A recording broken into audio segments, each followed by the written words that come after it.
మేమైతే ఇప్పుడు మురుదేశ్వర్ నుంచి ఉడిపి వెళ్తున్నాము. మనకి వెళ్ళే దారి చాలా బావుంటుంది. ఒక పక్క సముద్రం, మరో పక్క నది ఉంటుంది. ఇక్కడ సముద్రానికి ఒడ్డనేది కంటిన్యూషన్‌గా ఉండదు. మనకి చిన్న చిన్న ఐలాండ్స్ లాగా ఏర్పడి ఉంటుంది. ఈ బీచ్‌నే మనం మరవంతి బీచ్ అంటారు. ఇది రోడ్డుకి ఆనుకొని ఉంటుంది. మనకి బస్సులో వెళ్ళినప్పుడైతే మనకిలా కనిపిస్తుంది. మనకి పైనుంచి చూస్తే మనకి బీచ్ వ్యూ అనేది ఇలా ఉంటుంది. ఈ బీచ్‌ని చూడటానికి చాలామంది ఇక్కడికి వస్తూ ఉంటారు. ఫైనల్లీ ఉడిపిలోకైతే ఎంటర్ అయిపోయాం. మనకి ఎంట్రన్స్‌లోనే ఇలా ఆర్చ్ కనిపిస్తుంది. ఉడిపికి 2 బస్ స్టాండ్‌లున్నాయి. ఒకటి ప్రైవేట్ బస్ స్టాండ్ అయితే ఇంకోటి గవర్నమెంట్ బస్ స్టాండ్. టెంపుల్‌కి దగ్గరలో ఏ బస్ స్టాండ్ ఉంటుందంటే ప్రైవేట్ బస్ స్టాండ్ ఉంటుంది. మాకు తెలియక మేము గవర్నమెంట్ బస్ స్టాండ్ చూజ్ చేసుకున్నాం గానీ బస్ ఎక్కాం గానీ, ఒకవేళ మీరు వెళ్ళాలనుకుంటే గనక ప్రైవేట్ బస్ ఎక్కి ప్రైవేట్ బస్ స్టాండ్‌లో దిగితే బెస్ట్. ఎందుకంటే చక్కగా వాకబుల్ డిస్టెన్స్. నడుచుకుంటూ టెంపుల్‌కి వెళ్ళిపోవచ్చు. మనకి గుడికి ఎంటర్ అవ్వంగానే ఇత్తడి సామాను షాప్స్ అయితే చాలా కనిపిస్తాయి మనకి. రకరకాల ఇత్తడి సామాన్లు. మనకక్కడ ఇత్తడితో తయారు చేసిన విగ్రహాలు కూడా ఉన్నాయి. చిన్న చిన్న విగ్రహాలు. వెండి కన్నా ఇత్తడి ఎందుకో మరి చాలా అందంగా కనిపిస్తాయి నాకు. బంగారంలా మెరిసినట్టు అనిపిస్తాయి. ఇది ఉడిపి కాబట్టి ఎక్కువగా మనం కృష్ణుడి విగ్రహాలే ఎక్కువ కనిపిస్తున్నాయి మనకి. పెద్ద పెద్ద విగ్రహాలు. అలాగే అక్కడ మనకి బ్లాక్ కలర్‌లో కనిపిస్తున్నాయి కదా! అవేమో ఇవి కాపర్ అనమాట. కాపర్‌తో తయారు చేసిన ఐడియల్స్ అవన్నీ. కాపర్‌లో కూడా మనకి అన్ని రకాల దేవుడి విగ్రహాలైతే అక్కడ కనిపిస్తున్నాయి. మనం చాలా తక్కువ చూస్తాం కాపర్‌లో విగ్రహాలనేవి. కానీ ఇక్కడ ఈ షాప్‌లో చాలా ఉన్నాయి విగ్రహాలు. ఇదే ఫస్ట్ టైమ్ అనమాట నేను చూడడం. కాపర్‌తో తయారు చేసిన విగ్రహాలు. ఇత్తడితో తయారు చేసిన విగ్రహాలు చూసాను గానీ ఈ కాపర్‌తో తయారు చేసిన విగ్రహాలయితే ఇప్పుడే చూడడం ఫస్ట్ టైమ్. నాకక్కడ కనిపిస్తున్న చిన్న రథం అయితే చాలా నచ్చింది. మనకి హాల్‌లో పెట్టుకున్న చాలా అందంగా ఉంటుంది. అలాగే ధూప్ స్టిక్స్ ఎలిగించుకునే ధూపం బౌల్స్ ఉంటాయి కదా! హ్యాంగ్ చేసుకునేవి అవి. అలాగే దీపపు కుందులు, అలాగే ప్రసాదం పెట్టుకోవడానికి బౌల్సు, మనకి పూజకు కావాల్సిన సామాగ్రి అన్నీ ఇక్కడ దొరుకుతాయి. నాకైతే చాలా నచ్చాయి. నేనైతే కొన్ని తీసుకున్నాను. చాలా ఫేమస్ కదా! హ్యాంగింగ్ దీపాలు. అవి కూడా అక్కడ చాలా ఉన్నాయి. మీకు షాప్ మొత్తం చూసుకుంటే ఇత్తడి సామాన్లతో నిండిపోయి ఉంటుంది. ఉడిపి కాబట్టి మనకి కృష్ణుడి విగ్రహాలు చాలా ఉన్నాయి. చిన్న సైజు నుంచి పెద్ద సైజు వరకు కృష్ణుడి విగ్రహాలు. ఫ్లవర్స్ పెట్టుకునే బౌల్స్ కూడా అక్కడ చాలా బావున్నాయి. రకరకాల మోడల్స్. మనం వెండి వస్తువులకి డబ్బులు పెట్టే బదులు చక్కగా ఇలా ఇత్తడి సామాన్లు రకరకాలవన్నీ కొనుక్కోవచ్చు. మన పూజలో గూడా పెట్టుకుంటే చాలా అందంగా కనిపిస్తాయి. అలాగే ఏదైనా ఫంక్షన్స్ టైంలో డెకరేటివ్ ఐటెమ్స్ కానీ చాలా బావుంటాయి. నేనైతే ఎక్కువ ఆహ్, ఇత్తడి సామాన్లకే ప్రిఫర్ చేస్తాను. మనం వెండి కొనుక్కున్నా అవి దేనికి యూజ్ అవ్వవు అనిపిస్తది నాకు.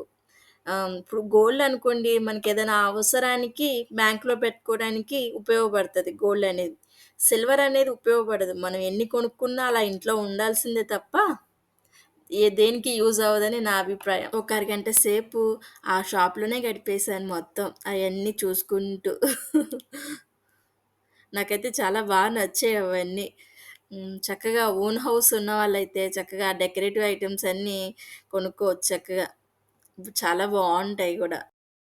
మనం కొంచెం దూరం నడవంగానే టెంపులయితే వచ్చేస్తుంది.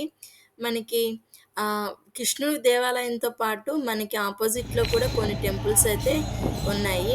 వాటిని కూడా దర్శించుకుందాం. అలాగే 1 మంత్ బ్యాక్ మన జూనియర్ ఎన్టీఆర్ కర్ణాటకలోని ఉడిపి అను ఇంకో క్షేత్రం కూడా దర్శించుకున్నారు.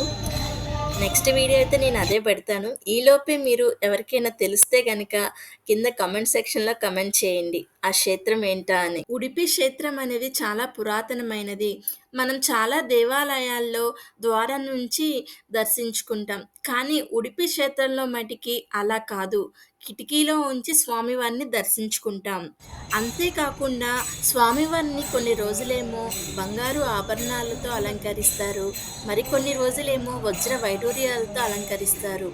ఇలా 2 విధాలుగా పీఠాధిపతులు స్వామివారిని అలంకరిస్తూ ఉంటారు. మేము ఎళ్ళే టైంకి మధ్యాహ్నం కావడంతో మధ్యాహ్నం భోజనం సమయం కావడంతో స్వామివారికి పూరి, ఒక 4 రకాల కర్రీసు, స్వీట్సు ఇవన్నీ.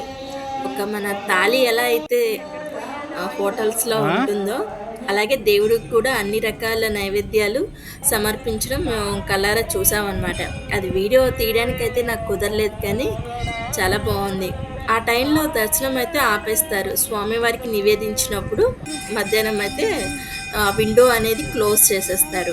అప్పుడు దర్శనం చేసుకోవడానికి అవ్వదనమాట. ఒక హాఫ్ అన్ అవర్ వరకు. హాఫ్ అన్ అవర్ తర్వాత దర్శనం చేసుకోవచ్చు. ఈ గుడిలో ఇంకో రిస్ట్రిక్షన్ ఏంటంటే, మగవాళ్ళు షర్ట్ ధరించి వెళ్ళకూడదనమాట. షర్ట్ తీసేసి లోపల దర్శనం చేసుకోవాలి. ఆఖరికి చిన్న పిల్లలతో సహా షర్ట్ అనేది రిమూవ్ చేసేసి దర్శనం చేసుకోవాలి. మనకి ఆల్మోస్ట్ కర్ణాటక అన్ని టెంపుల్స్‌లో ఇలాగే ఉంటుంది. షర్ట్ రిమూవ్ చేసి దర్శనం చేసుకోవాలి. దర్శనం అంతా అయిపోయింది. అయిపోయిన తర్వాత మనకి కిందకి వచ్చిన తర్వాత ఇవన్నీ మనకి చిన్న చిన్న గుడులు గాని అవన్నీ కనిపిస్తాయి. షాప్స్ కూడా ఉంటాయన్నమాట. నేను లోపల వీడియో అయితే ఏం తీయలేదు. కొన్ని వందల సంవత్సరాల నుంచి పీఠాధిపతులు మన స్వామివారికి పూజలు చేస్తూ ఉంటారు కదా! వాళ్ళ గుర్తుగా కట్టించినవి ఇవన్నీ. ఇవి కూడా మనకి గుడి లోపలే కనిపిస్తాయి. మనకి గుడి లోపలే అన్నప్రసాదం కూడా ఉంటుంది. మనకి గుడి బయట రాంగానే చేనేత హస్తకళ లాంటిది చిన్న ఎగ్జిబిషన్ లాగా పెట్టారనమాట. చిన్న చిన్న రాళ్ళ చైన్స్, నెక్లెస్‌లు, అలాగే లాకెట్స్ ఉన్న చైన్స్ అన్నీ బ్యాంగిల్స్ ఇవన్నీ ఉన్నాయక్కడ. మనం కొబ్బరి తురుముకునే చెక్కవి, మన అప్పట్లో చూసేవాళ్ళం గదా! ఇలా తురుముకునేవి. ఇప్పుడు మళ్ళీ ఈ ఎగ్జిబిషన్‌లో చూసాననమాట నేను. ఇప్పుడైతే ఇవి ఎక్కువగా రావట్ల. కానీ అప్పట్లో మన నానమ్మల కాలంలో ఎక్కువగా ఇలా తురిమేవాళ్ళు కొబ్బరిని.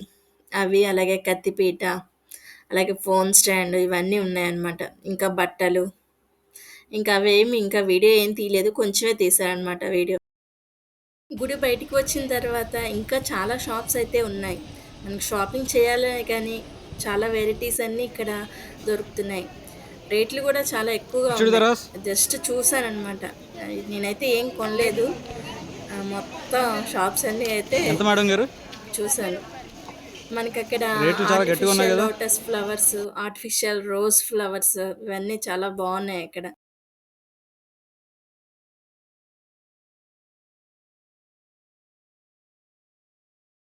ఇంకా రిటర్న్ మురుడేశ్వర్‌కయితే స్టార్ట్ అయిపోయాము. మనకి మధ్యలో ఇలా కోనేరు కూడా కనిపిస్తుంది. లక్కీగా ఏంటంటే మనకి బస్ స్టాండ్‌కయితే వెళ్ళిపోయిన తర్వాత డైరెక్ట్ మురుడేశ్వర్ బస్ దొరికిందనమాట.